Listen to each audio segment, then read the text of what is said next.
just finished my VO2 max test, and oh boy, do I have lots to share. Such a good experience.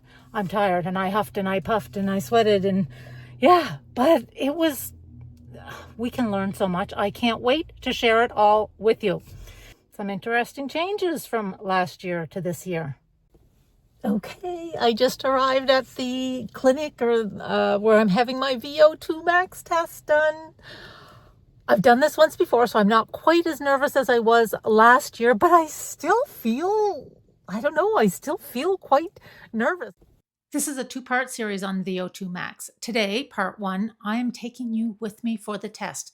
If you've seen the videos from last year on my VO2 max test, this one is a little bit different. It's the same test for VO2 max, but we've added blood lactate levels and a body composition test.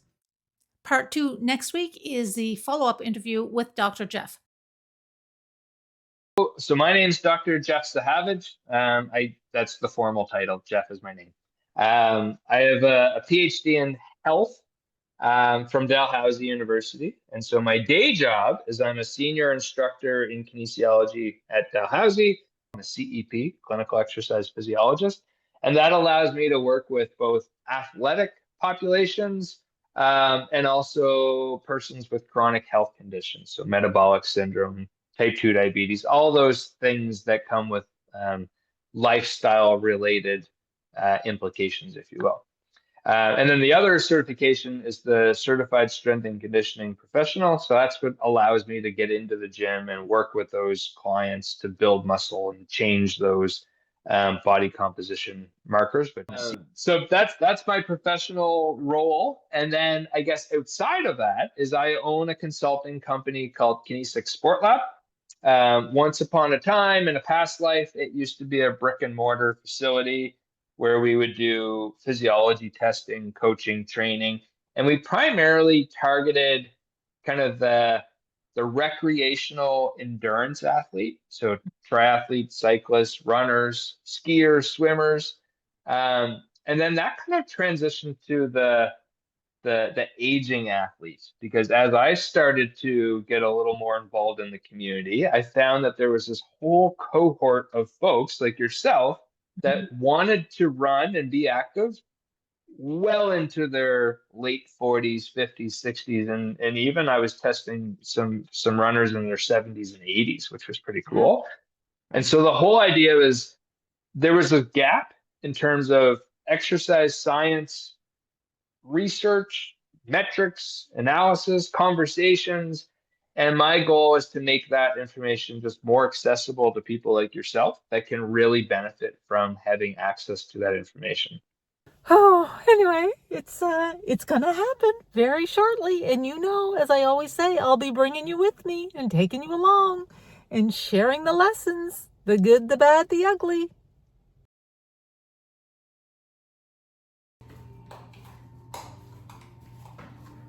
Okay, my watch just gave me a relax reminder saying your heart rate You're getting excited. Position this over your face for me. And then we're going to bring the strap up and around. Okay, so what this is, I'll show you here. So this is a blood lactate analyzer. So it's as if this just takes a small sample of blood from the fingertip, and then it gives us a reading. And the idea is that as exercise intensity increases, we start to see an exponential increase in heart rate, lactate. So what that means is, as you can imagine, we're going to get on the treadmill, we're going to be exercising, and we're going to see a linear increase in heart rate, but we're going to see an exponential increase in lactate. So there's a little bit of like a lag in the beginning because your body's not necessarily utilizing carbohydrate as a fuel source. So with fat, you're not really seeing a lot of lactate production. But then again, as that intensity increases and we make that kind of transition from fat to carbohydrate starts to break down. That's where we see this increase. Does that make sense? Yeah, makes perfect sense. Okay. What we need to do is just get a baseline measure here. Small prick of the finger here. And I'm going to use middle finger to begin. And we'll use this hand because I'll be on this side of you during the treadmill test. So give a small prick.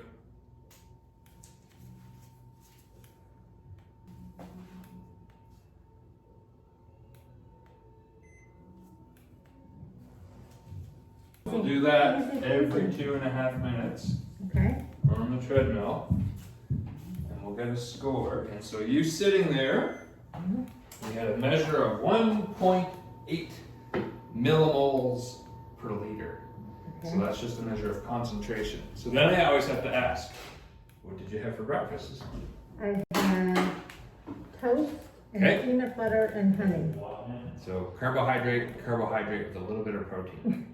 So resting normally would be between 0.7 and 1.1 millimoles. Oh, so I'm really high. So you got a good amount of sugar ready for you, which isn't a bad thing because we're gonna deplete that, right? Yeah. But it just gives us an idea that this is a measure or an indicator of fuel source, but also rest, recovery, and sleep. So how did you sleep last night? Terrible. Okay. Yeah. And when was the last time you did any kind of like significant exercise?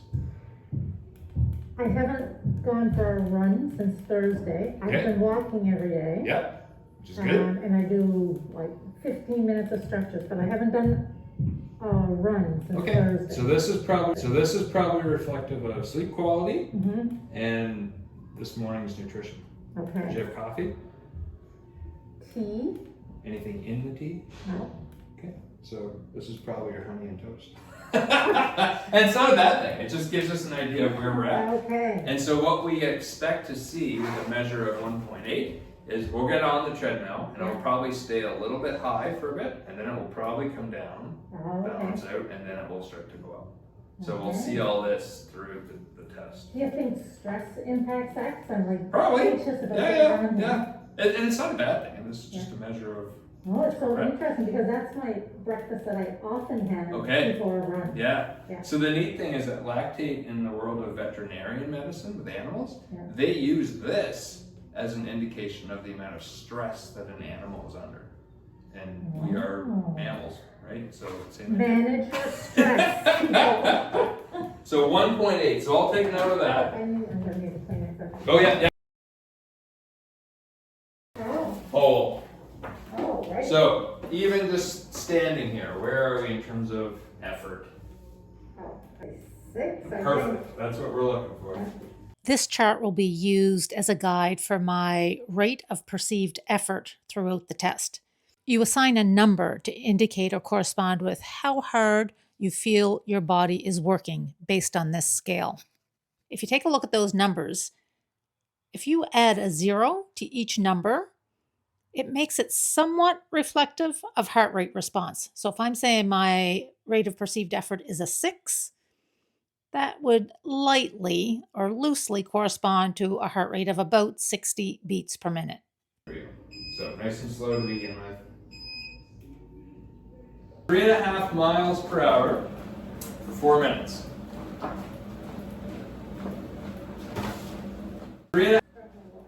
I almost forgot to set my watch. I was a little concerned because my battery was almost dead. I think I'm more nervous this time because I know I'm comparing to last. Oh yeah, we are comparing. So putting this out there, we got to get you to 7.5 miles per hour and higher. And that treadmill will not stop until we get there.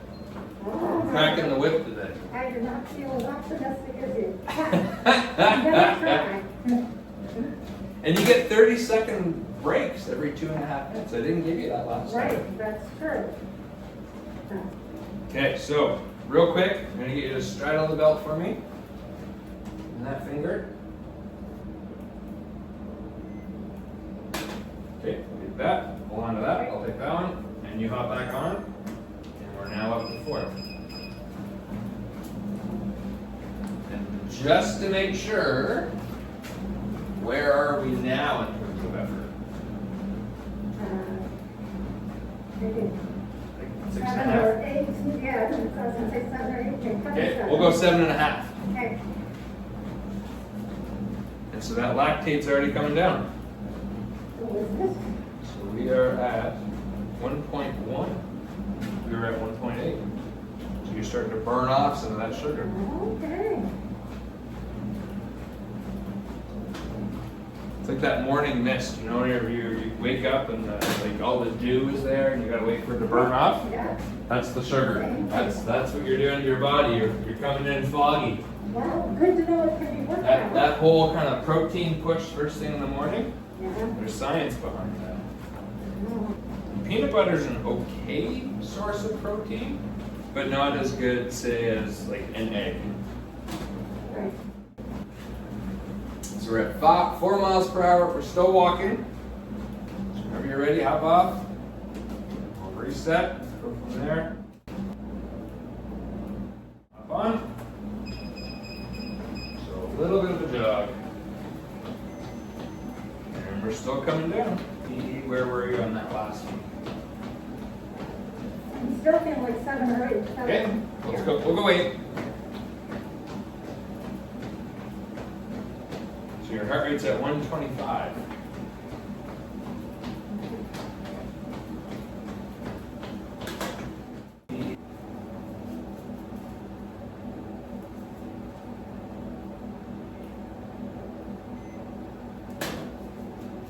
That. Hop back on. We're up to 5. Where's that last stage? I would say 10 because I can feel my toe. Okay. So our lactate is now back up to where we started at 1.8. So think of it that your lactate production is at the same level at this intensity compared to when you were just sitting based on what you fueled yourself with. That's pretty cool. Very interesting. Super cool, eh? Yeah. So the only difference again is that when you were at rest, you felt 0 exertion, whereas now you're exercising and at 10, And but at the same effect. Oh my God. You need to reinforce that whole full understanding. Oh my God. You are what you eat. Exactly. That's a good way to sum it up. Yep, that's right. Well, Where are we at now? conversation is still pretty easy. Okay. Bring up that next one. It's like 11? Yeah, I'd say 11, 12, 11 and a half. 11 and a half? Doing great. We're at 5.5 miles per hour, and this is still easy, is what you're telling me. And remember last time we finished at 7, so that's not that far away. I think you're going to do great. Yeah, but the next couple are... Now we'll worry about that when we get there. Keep going. 35 more seconds. I feel like I'm finally relaxing. Good. 15 seconds. That. Where are we at? I think like 13. 13. Okay. And we're going to go up to 6. You got this. 3, 2, 1.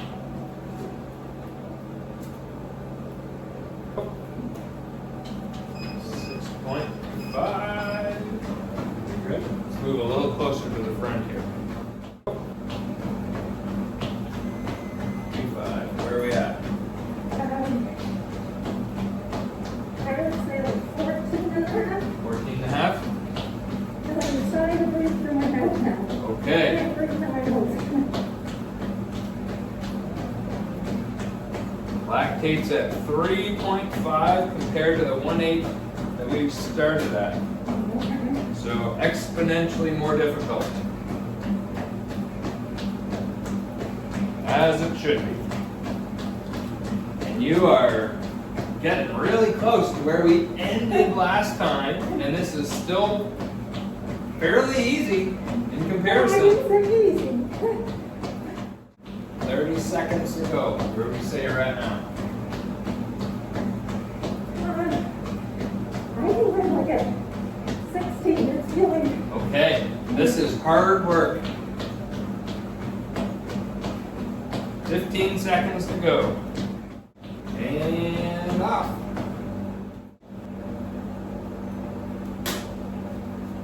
Go. All right, we're at 7. I'm sweating. You're doing great. Stay a little closer to the front. Great work, great stride, great form. You're going to become a 5K runner after this. You can win a race at this pace. Good job. 10 more seconds. We're going to take this one. Where are we at? Let's say 17. Nice. Keep it going. We got less than 30. 5, 4, 3, 2. All right, you got a 30-second breather here. You got this. This is where we ended last time.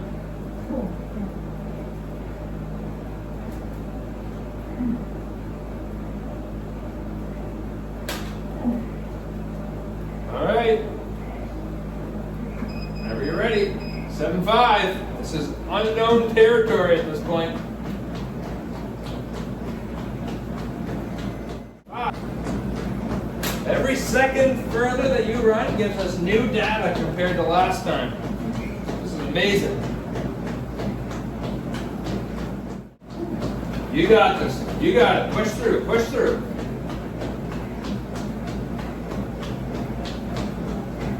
Minute and a half. Relax the shoulders. There you go, nice and tall. So move a little closer to the front.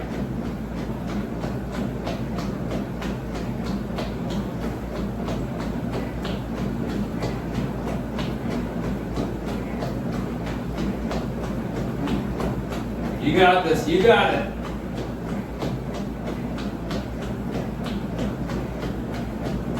We got 1 minute to go.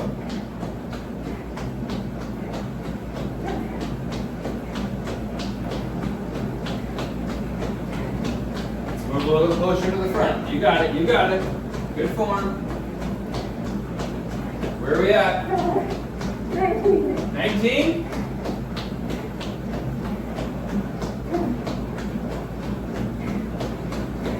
Seconds. You got this. Keep that head up. Shoulders back. Nice and relaxed. 30 seconds.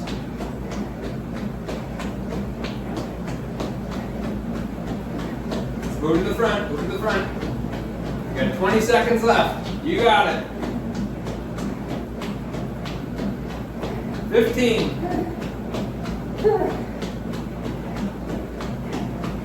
Still at 19? 20? Okay.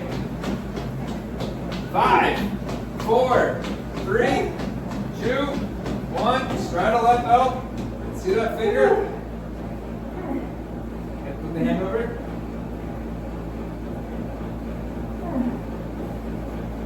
Do you want me to do a cool down after this, or do you got one more? All right. Yep, I'll take this. Drop this way down. There you go.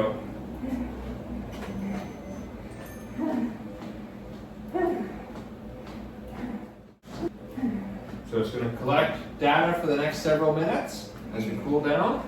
And then we're going to do it again.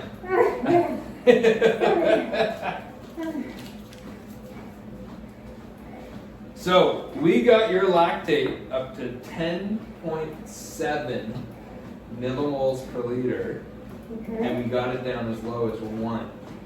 And we started at 1.8. Like 10.7 is high. So normally when I'm doing one of these tests, there's certain things that we're looking at to make sure it's a true VO2. The first one would be 18 out of 20 or higher. Okay. We got you to 20 out of 20. It's a good word. Okay. The next thing would be a lactate of 8 millimoles or higher. And we got you at 10.7. So you knock that one out of the park. Okay. And then the other ones are more reflective of heart rate. So it'd be within 85% of your age predicted max heart rate, which kind of irrelevant because all these ones are spot on. And then the other would be if we were to change the intensity and not see any further increase in VO2, which again, we basically saw it, like we saw a peak VO2. So I would say 2 out of those 3 criteria indicate that it's a true test. And I have no doubt to think that you, like, that was it. We had nothing more. I didn't want to have to deal with a hole in the wall from your body flying off the map. So good work. Not to mention, we went further than the last time we tested. We barely finished at 7 miles per hour, and you knocked 7.5 out. So you went a whole other half mile per hour faster, which translates to a whole other 3 minutes at the highest intensity. So we'll see where everything comes together here in a moment. 3 more minutes. John, we bring you up to 3.5 just to speed it up a little bit. Just push some of that lactate out. I do feel more relaxed right now. You look great running, like great form. I was a bundle of nerves when I came in. Good work.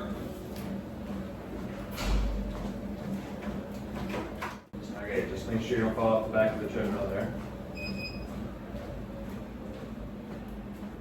Okay, get this one in. Oh, There's a handful of Kleenex here for you. whew, thanks.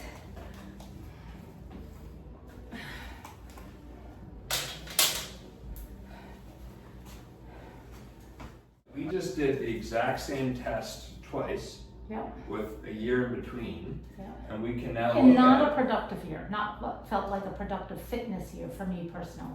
so fitness versus health, Oh, right? So good point. Yep. you're Yes. 1 year older and your habits have become more sustained. So it's like it's now ingrained that this is what we need to do, not necessarily for racing, but for health purposes. Right. So despite what you think in terms of productivity and fitness, Right. health-wise, you're 1 year older and you're still making improvements.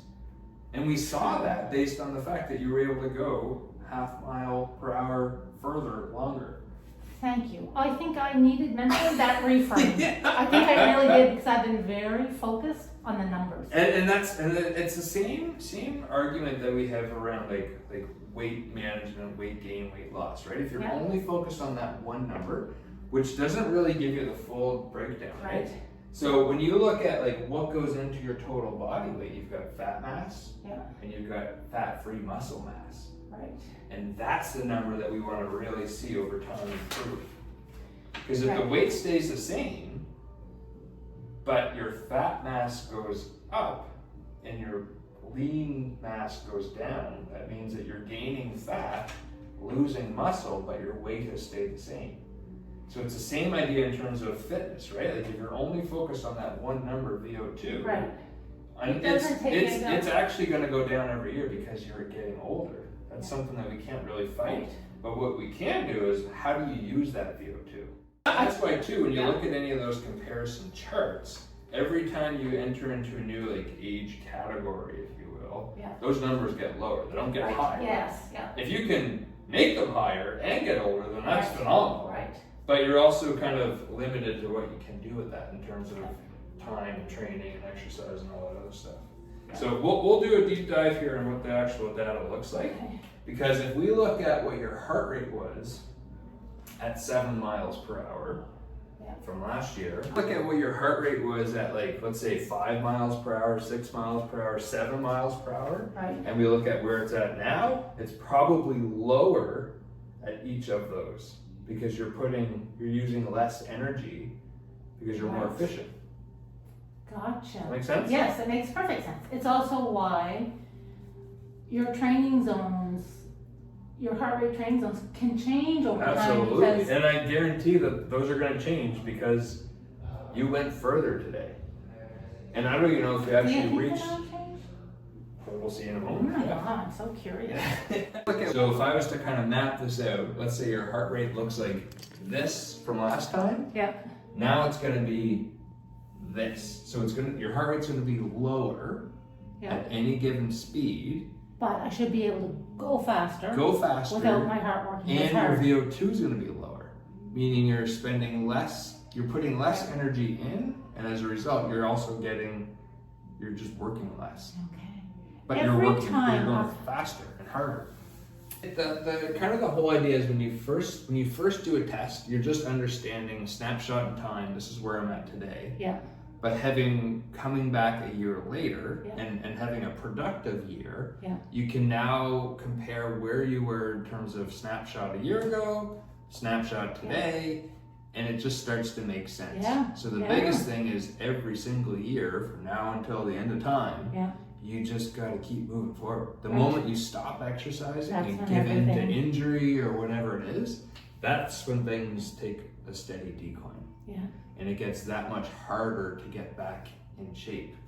I love that because I end every video with whatever your situation, just keep moving. And just move. Yeah. Right? Yeah. And maybe people starting, maybe they're not at the point where running is where they're at today. Yeah. But it's not saying it's not where they could be in a year from now. Yeah. So if people are looking to get more active, even if it's just going for a walk today or eating one less snack today. Or not putting the honey on the peanut butter. And it's not a bad thing. Having honey and peanut butter on toast is not a bad thing by any means. Yeah. It was probably one of the best things you could have taken today, right? Yeah. In terms of energy and fuel source. Yeah. But over time, you don't necessarily need to be doing that every single day. When you're leading up to an event or a testing session like this, where we actually are going to be depleting that energy system and taxing those systems, having that carbohydrate in your body is actually a good thing. Right. Yeah. But if it's like a Tuesday morning and you're not doing a max effort test, think about what can I be taking into my body that's less carbohydrate and more protein focused. Yeah. And that should be the norm. That should be the regular kind of first thing in the morning. And going back to like break fast, breakfast, right? You're breaking fast. Yeah. And the moment you dump carbohydrate into your system, and that could be as simple as like your cream and sugar in your coffee. Right. That's enough to spike that insulin and lactate and all that other stuff. Well, yeah. So like I said, the table, the graph, the chart that I'm going to send you will show you your RPE laced over VO2 with lactate. And then I'll send you another chart that shows exactly what we did last time in comparison to what we did today as well. So you'll have those same kind of pre-posts and you'll visually be able to see the difference. I can't wait. Oh my goodness. Such a good experience.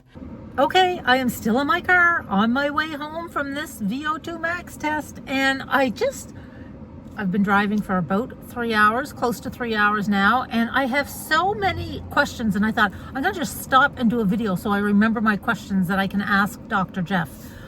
Watch for the video. I'll be posting it in the next week or so. One of the things that I loved that I had reinforced today is that whether you are walking, whether you are running, whether you are biking, whether you're sitting on the sofa and thinking about how you can be a little bit more active, the big thing is to just keep moving. I love when that message is reinforced. I'm Angela, and this is Lead Your Living.